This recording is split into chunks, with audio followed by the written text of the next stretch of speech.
And now the moment we've all been waiting for, the high team back. These boys out of New Mexico are fast.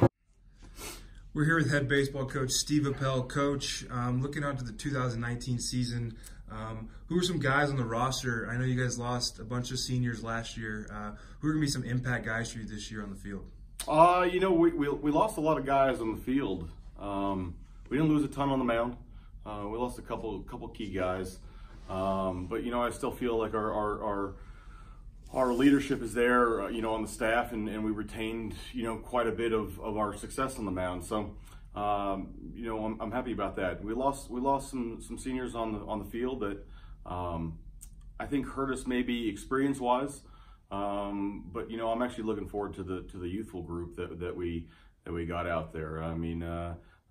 But we still got our leadership with PJ Sanchez, John McGruder, Micah Tambor. They've been here for 3-4 years. They know the system. They know the ways.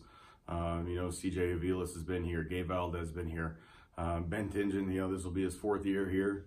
Which I'm excited to see him finish out his last year on a high note. So, And looking at the schedule, obviously a tough Red River Conference schedule.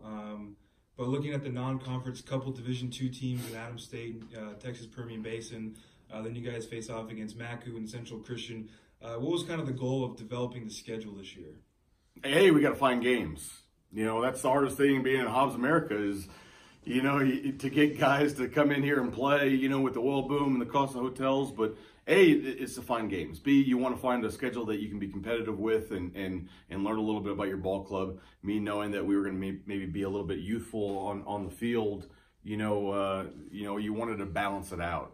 I think we got some good challenges to open up the year. Again, the Red River is a conference, that I think that we lose a lot of credit. I don't think people give us the credit that we deserve. It's a conference that's improving. From your top 7-8 teams, it's going to be a dogfight. It's always a dogfight, and we tell our guys, hey, whoever shows up to play that day is going to win that game. It doesn't matter who's the best and year in and year out. If that team's going to show up and that other team doesn't, the other team that doesn't show up, they're going to lose that game. So as far as is creating the schedule, again, we have the challenge of finding games. We're already on the road for 8-9 hours. So we don't want to find too many games that are beyond that if we're going to be on the road. But we do have some nice challenges with Macu and William Woods, which I'm looking forward to. William Woods, we never played before. I know a lot about their coach. I've known him for quite some time. So I think it's just going to be an experience for our guys. We want to give them that balance of seeing some different places, seeing some new things, seeing a different style of baseball. But we just need games, and we're trying to get those 55 games every year. So right. And what's different about this team compared to teams that you've coached here in the past? I can tell you one thing. This is the funnest team that I've ever been around, and I think a lot of coaches say that every year. This is a fun team. This is a fun team. This group here, we've been extremely hard on. We've disciplined them harder, I believe, this year. But yet it's a team that I feel that can take that discipline and not take it personally and actually use it, as constructive criticism and actually put it to good use. But it's a team that I love being out there on the field with them every day. I think we have a good core of coaches. It's something that, us coaches get along very, very well. I have good coaches, great coaches, and good people.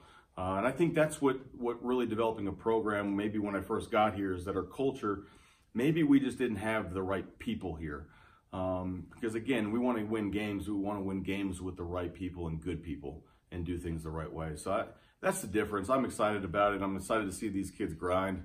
I'm excited to see these kids grow and develop. And a lot of these kids that we got in here this year on the field, and we'll have them for 3 years. We have some sophomore transfers, and we have a lot of places that we're going to grow and grow for the future as well. So. And college athletics is always about recruiting. Who are going to be some freshmen that we may not see on the field as much this year, but maybe 2-3 years down the line are going to be really impact guys for you? We have a handful of freshmen, if they continue to develop and grow and do the things that we ask them to do. I mean, you have the two behind the dish and E.J. Rendon and Zach Emmenizer. I think they're great pieces for the future. I think they're good kids with great work ethic, and I think that's what it starts with. They're good kids. They're good kids in the classroom. We got some other young kids. I mean, you have Noah Gonzalez, who I think will turn into a pretty good hitter at this level. Chris Garcia, who technically he's not a true freshman, but he's a freshman on the field. He's 1 year out. He's a little dirtbag. He can play a little bit. He just needs to be fine tuned. I'm excited about even a great clubhouse guy, Kesman Andrews. You can't ask for a better kid to be around for the next 4 years. Who really brings an energy to the dugout that we haven't really had here. And everybody, I'm a big fan of dugout antics and guys being loose, and he makes me looser. Again, I'm upbeat, the tempo's there, the passion's there, but it's always nice to have kids that can bring me down and bring me into their energy as well. So a couple of young outfielders that I think are going to be great for the future. Again, we've got some really good pieces, on the mound. I mean, we've got to see the kid Michael Downs develop. We're not so young on the mound. We have some young kids and some transfers, but, that's one area where I feel we'll bring in a couple young kids every year, but the majority is going to be, junior college transfers. And last thing, ever since you've shown up to USW, the win totals increased, facilities have increased. How do you get over the top to get to that 30-win mark like you've talked about in the past? Keep working, stay humble. Something that I've talked about every year. And listen, I'm a blue-collar guy, a blue-collar aspect. I'm going to work for my kids. I'm going to do everything I can for my kids. And I want our kids to understand that philosophy. It's you hear everybody say trust the process, and we want to see the process. You can't trust the process without seeing what is going on. If we were to say trust the process and our win totals haven't gone up, our facilities haven't improved, what is there to trust? So by trusting the process, we want to show our kids that, hey, that process is happening, it's developing. To get over the 30-win hump, again, we've increased our win totals every year the last 4 years. It's something that is fun, it's exciting, it's something new here. The baseball program here in many, many years hasn't seen the rise that I think we have. But I don't necessarily look at it that way. It's to get over the 30-win hump in my mind is that we need to stop thinking about it. It'll happen when it happens, and it'll happen if we continue to work. It'll happen if we stay humble. It'll happen if we're constructive and we listen to criticism the right way. But we've got to see these kids grow together. If the kids do what they did this fall, the 30 wins will happen. And then, it's all about consistency. Can we be consistent on the mound? Can we have timely hitting, timely pitching, okay? Timely fielding? Can we make all the routine plays?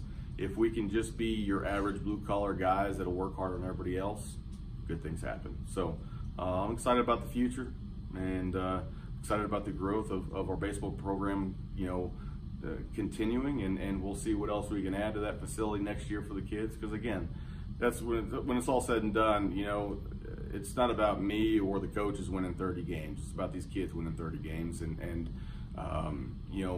to make history, they're the ones going to make history. We're just gonna see them do it. So that's what tickles me, I guess, is having the privilege to be around a bunch of kids that want to do it. And so we'll look forward to seeing what happens. If we can stay healthy, stay humble, we'll be all right. So awesome. Thanks for joining us, Coach. Good luck this season. Absolutely. Thank you. They're setting the header nods. He's out and he's out clean. He's got him turned. The healer's there. He's got to do his part on the backside. No, he's going to miss.